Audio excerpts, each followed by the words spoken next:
Best varicose veins చికిత్సనే పొందండి. నొప్పి లేని చికిత్స కోసం సంప్రదించండి ఎబిస్ హాస్పిటల్. నమస్తే రమగారు. నమస్తే జియ. రమగారు, విక్రమార్కుడు భోజుడు ఒక్కొక్క మెట్టు ఎక్కుతూ విక్రమార్కుడు గురించి ఆయన గొప్పతనాన్ని తెలుసుకుంటూ ఉన్నాడు. మరి 10వ మెట్లో ఉన్నాడు. ఇక్కడ 10వ మెట్లో ఏం జరిగింది, ఎలాంటి కథ ఉంది? స్వర్ణాభిషేక వల్లి పేర్లు మాత్రం భలే ఉన్నాయండి. 10వ మెట్టు మీద ఉన్న ప్రతిమ భోజుడికి ఇంకొక కథ చెప్పింది. ఇది విశ్వామిత్రుడి కథతో కొంచెం రిలేట్ అయిన కథగా కనపడుతుంది. విశ్వామిత్రుడు ఎప్పటివాడు? ఆయన కృతయుగం నాటివాడు కదా, రాముల వారికే మంత్రోపదేశం చేసిన వాడు. అవును, ఆయన ఈ కాలంలో కూడా ఆయన వాళ్ళ దీర్ఘాయువు కాబట్టి విశ్వామిత్రుడిని ఈ కథలో కొంత చొప్పించారు. ఆయన హిమాలయాల్లో ఇప్పటికీ తపస్సు చేసుకుంటూ ఉన్నారని. ఇప్పటికంటే ఇప్పటికి కాదు, విక్రమార్కుడి కాలం నాటికి. అయితే ఈయన విశ్వామిత్రుడి కథే ఓ పేజీ అంతా చెప్తారు. అది మనకు తెలుసు కాబట్టి నేను చెప్పటలా. అదేలే. ఈ విశ్వామిత్రుడికి ఏంటంటే శీఘ్ర కోపి, సులువుగా కోపం వస్తుంది ఆయనకి. దుర్వాసుడు లాగానే అంత కాదు, కానీ ఈయన కోపిష్టివాడే, కొంచెం ధూర్త స్వభావం కలిగిన వాడు. క్షాత్రం ఉండటం వల్ల ఆయన క్షత్రియుడు కదా సహజంగా. తర్వాత ఆయన రాజర్షి అయ్యి ఆ తర్వాత బ్రహ్మర్షి అయ్యాడు. అయితే ఈయన ఒకసారి స్వర్గంలో అందరినీ చూసి, ఆయన త్రిశంకు స్వర్గం అని ఒక స్వర్గాన్ని సృష్టించాడు. భూమండలానికి ఆకాశానికి స్వర్గానికి మధ్యలోనట. ఆయన స్వర్గంలో దేవతల్ని వాళ్ళని చూసి వస్తూ మధ్యలో తను సృష్టించిన త్రిశంకు స్వర్గాన్ని కూడా సంభావించి తిరిగి వస్తుంటే ఆయనకి బంగారు కాంతులీనుతూ బ్రహ్మాండమైన గోపురాలతో ఉన్నటువంటి ఒక మహానగరం కనపడింది. అందులో ఉన్న దేవాలయం తాలూకు గోపురమే అద్భుతంగా ఉందట. అయితే ఆ గోపురం చూసి అక్కడేదో నగరం ఉందని ఆయన ఆ నగరంలో దిగాడు. అంతకుముందు ఆయన వెళ్ళాల అక్కడికి. స్వర్ణగిరి లేదా స్వర్ణపురి ఆ ఊరి పేరు. అది గిరి, ఇది పురి. ఈ ఊర్లోకి వెళ్ళాడు. వెళ్ళి ఎవరు ఏమిటి అని కనుక్కున్నాడు. కనుక్కుంటే స్వర్ణేశ్వరుడు అనే రాజు, స్వర్ణసుందరి అనే రాణి. ఈ ఊరి పేరు స్వర్ణపురి. ఆమె మహాపతివ్రత. అయితే విశ్వామిత్రుడు నేను వచ్చానని కబురు చేశాడు. ఈ కబురంది రాజు వచ్చే లోపల వాళ్ళు ఏదో దేవతార్చన చేసుకుంటున్నారు. అర్చన వదిలిపెట్టి ఎవరైనా వస్తే మాత్రం ఎటా వస్తారు? ఆ అర్చన ముగించుకుని వచ్చే లోపల విశ్వామిత్రుడికి కాలం అయిపోయింది, సమయం చాలా పట్టేసింది. ఈయన కోపం వచ్చేసింది. కోపం వచ్చి వీళ్ళందరూ ఈ పట్టణంలో వాళ్ళంతా చచ్చిపోదురుగా కానీ శపించాడు. కానీ ఆయన శాపం పారలేదట. ఎందుకంటే ఈ స్వర్ణసుందరి ఉంది కదా మహారాణి, ఆమె మహాపతివ్రత. భర్తను తప్ప రెండో వాళ్ళని తలకాయ కూడా ఎత్తి చూడదు ఆవిడ. ఆమె పాతివ్రత్యం వల్ల ఆయన శాపం ఫలించల. అందుకని ఆయన ఏం చేసేట, విశ్వామిత్రుడు కోపంతో తనకి ఎదురైన వాళ్ళందరి జీవాలు తీసి తన కమండలంలో వేసేసుకున్నట్ట. జీవం తీసేగానే ప్రేతం అయిపోతారు, వాళ్ళు పడిపోతారుగా. అట్లా కనపడిన జీవి కంట పడిందంటే దాని జీవం ఆయన కమండలంలోకి చేరాల్సింది. ఇట్లా ప్రాణాలు కోల్పోతున్నారు జనం అని తెలిసేసరికల్లా రాజు రాణి పరిగెత్తుకొచ్చారు. రాజు ముందొచ్చాడు, రాణి వెనకాల వచ్చింది. రాజుగారి ప్రాణం కూడా కమండలంలోకి వెళ్ళిపోయింది. ఆమె పాదాలు పట్టుకుంది. క్షమించండి మమ్మల్ని, మా వల్ల ఏం పొరపాటు అయిందో చెప్పండి, మమ్మల్ని రక్షించండి అని పాదాలు పట్టుకునేసరికల్లా ఆయన తెలిసింది ఈమె మహాపతివ్రత. అందుకని నగరం నాశనం కాకుండా ఆగింది. మరి ఆమె బతిమలాడినప్పుడు వినాలి కదా. రాజుగారి ప్రాణం ఎలాగూ కమండలంలోకి చేరిపోయింది. నేను పడిపోయాడు. ఆమె వలవల ఏడ్చింది, నా భర్తను కోల్పోయాను, నేను ఏం చేయనంటే ఆయన, నా శాపానికి తిరుగులేదమ్మా, నువ్వు నా కంటపడ్డావు, క్షణంలో వెంటనే పోలా నీ ప్రాణం, కానీ నువ్వు కూడా వెళ్ళిపోతావు ఇందులోకి.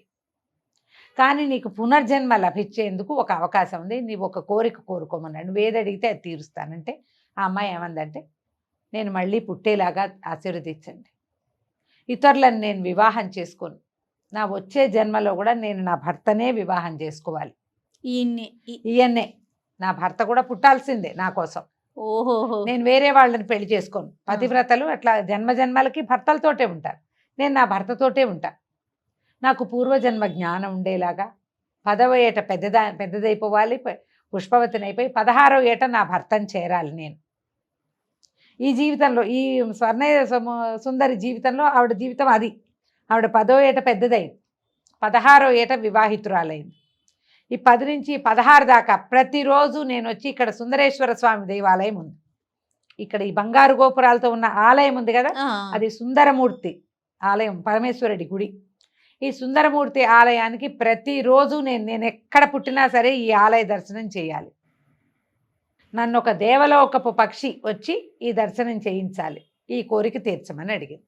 పెద్ద కోరిక. ఆ, ఆయన కోరుకోమన్నాడుగా, ఆమె ఆలోచించుకుని ఇది కోరుకు. ఆయన సరేనన్నాడు. స్వర్ణ సుందరి కూడా పడిపోయింది. ఆమె జీవం కూడా కమండలంలోకి వెళ్ళిపోయింది. నగరం అంతా ప్రేతాలే. ఆ, వీళ్ళ జీవాలు ఆయన కమండలంలో ఉన్నాయి. ఆయన వెళ్ళిపోయాడు. బాగుంది. ఇలా మరణించినటువంటి స్వర్ణ సుందరి భూలోకంలో ఒక నగరంలో పుట్టింది, ఒక రాజకుమార్తెగా. ఉహుం. వాళ్ళకి లేక కలిగింది కూతురు. 10వ ఏట పాప పెద్దదైంది. ఆమెకి ఆ పెద్దదయ్యి స్నానం చేసేసరికి తన పూర్వజన్మ జ్ఞాపకం వచ్చింది. అప్పటిదాకా తెలియదు. అదేండి.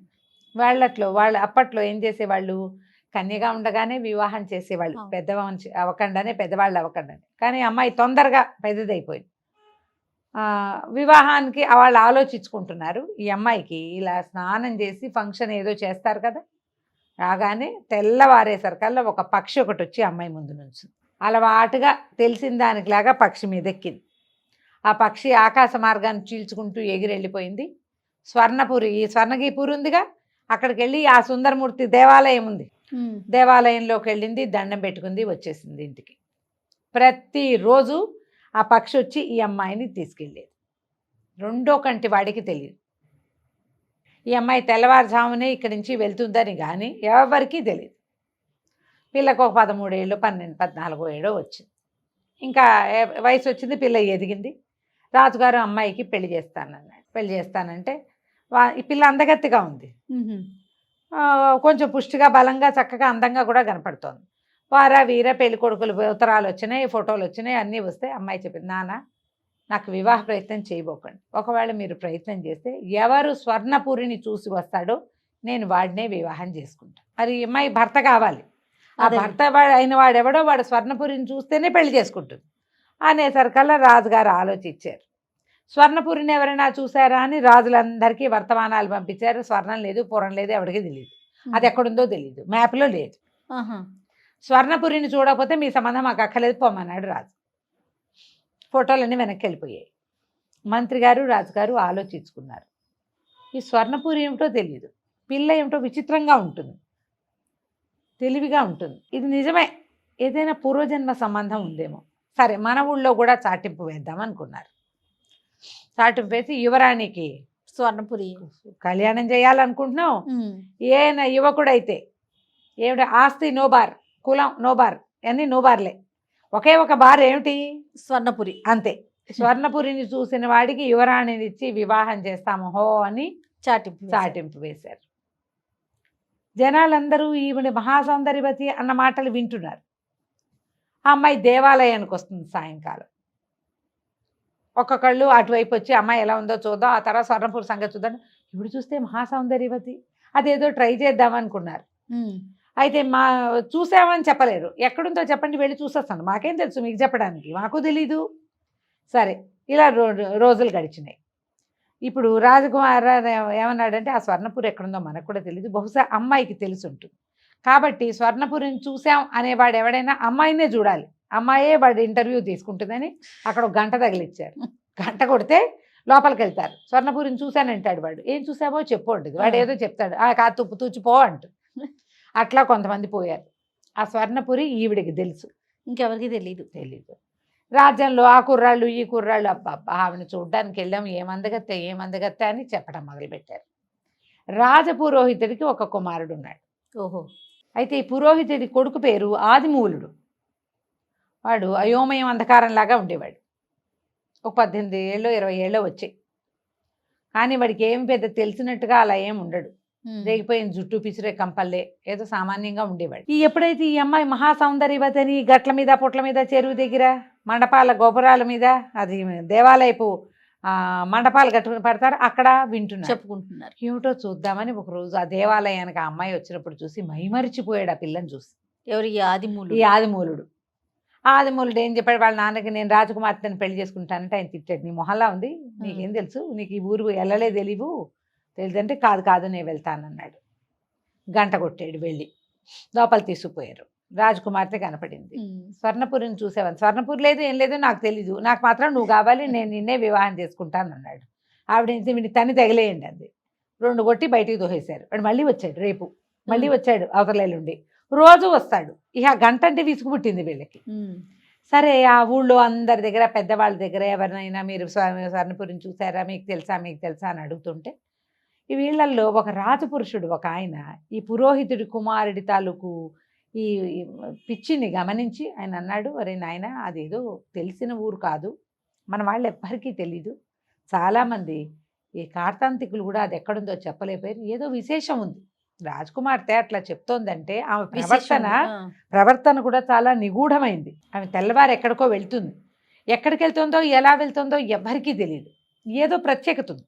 కాబట్టి ఓ పని చెయ్యి, ఈయన విక్రమార్కుడు సంవత్సరానికి 6 నెలలు దేశాటనలో ఉంటాడు, ఆయన చూసుండొచ్చు, ఆయనలాగా ప్రపంచాన్ని చూసిన వాడు ఇంకొకటి లేడు. తర్వాత ఆయన పరమసాహసి, ఏదైనా నువ్వేమో బ్రాహ్మణ కుమారుడివి, నువ్వు అడిగితే కాదండు, బ్రాహ్మణులకు ఏదైనా చేస్తాడు విక్రమార్కుడు, కాబట్టి నువ్వు ఉజ్జయిని నగరానికి వెళ్ళి రాజును పట్టుకోమన్నాడు.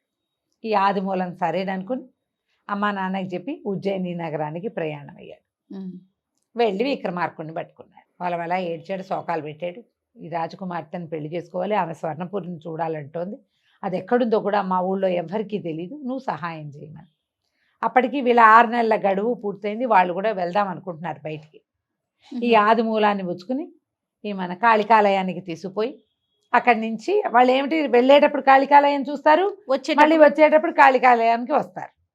అక్కడి నుంచి బయలుదేరి వెళ్ళి సరే అబ్బాయి ప్రతిష్టానపురమో ఏదో వీళ్ళ సొంత ఊరు, ఆ ఊరు తీసుకెళ్ళి అరే అబ్బాయి నేను తిరిగి వచ్చేదాకా నువ్వు ఇంట్లో నుంచి బయటికి వెళ్ళొద్దు, నువ్వు ఊళ్ళో లేవనుకుంటారు అందరూ, లేకుండానే ఉండు, నేను నీవు వెళ్ళవలసిన స్వర్ణపూర్ సంగతి నేను కనుక్కుంటా, ఓకే నేను ఏర్పాటు చేస్తాను, నువ్వు ఇక్కడే కనపడుతున్నావు అనుకో నువ్వు వెళ్ళలేదనుకుంటారు, నువ్వు వెళ్ళావనుకోని ఆల్రెడీ నువ్వు ఉజ్జయినికి వెళ్ళిపోయావు, ఉజ్జయిని నుంచి నువ్వు ఎక్కడికి వెళ్ళావనేది ఎవరికి సినిమా ఏ విషయమూ తెలియజేయనివ్వద్దు, ఇంట్లో నుంచి కదలద్దని చెప్పి ఈ కుర్రాన్ని అక్కడ నుంచోబెట్టాడు, ఆ ఊళ్ళో వదిలిపెట్టి ఇప్పుడు బేతాళుడిని అడిగాడు, నీకు తెలుసా అంటే బేతాళుడు నాకు తెలియదండి అన్నాడు. ఓ బేతాళుడు తెలియని కూడా ఉన్నాయా?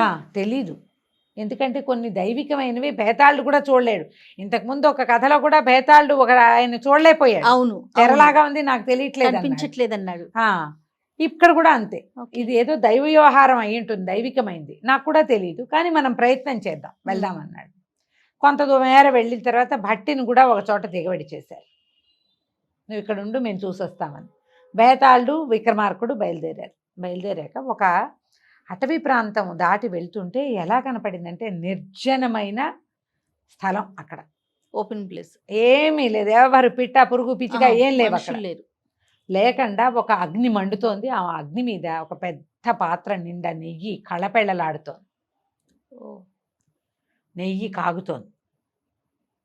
అక్కడ ఏం జరుగుతోంది, ఎవరైనా ఉండాలిగా, పైగా నేది మరగటం ఏమిటి నెయ్యి అంటే. బేతాళుడు అప్పుడు తన దృష్టి ఇక్కడ పనిచేసింది, ఇక్కడ 7 ఋషులు ఉన్నారు, వీళ్ళు వారం అంతా రోజుకొకడు చొప్పునొచ్చి ఈ నేతి కుండల్లో పడిపోతాడు. ఆ తర్వాత మిగిలిన వాళ్ళంతా వచ్చి ఆ లోపల వాడిని పిలుస్తారు, ఏది పడిపోయిన వాడిని పిలుస్తారు, వాడి జీవం బయటకు వస్తుంది, వాడి శరీరం అందులో ఉండే వంట, ఓకే అది భుజిస్తారు వాళ్ళు, వీళ్ళ పద్ధతి అది, ఇక్కడ ఏదో ఒక ప్రత్యేకత ఉంది అనేసరికి ఇతను ఏమనుకున్నాడు, ఓహో వాళ్ళ సంతోషపడితే ఏదైనా ఒక మంచి మార్గం వస్తుందేమో, ఆ వాడిని వీళ్ళు భోజనం చేసేస్తారు ప్రతిరోజు, అదే ఇందులో రోజుకొకడు చొప్పున వెళ్తారనమాట అందులోకి.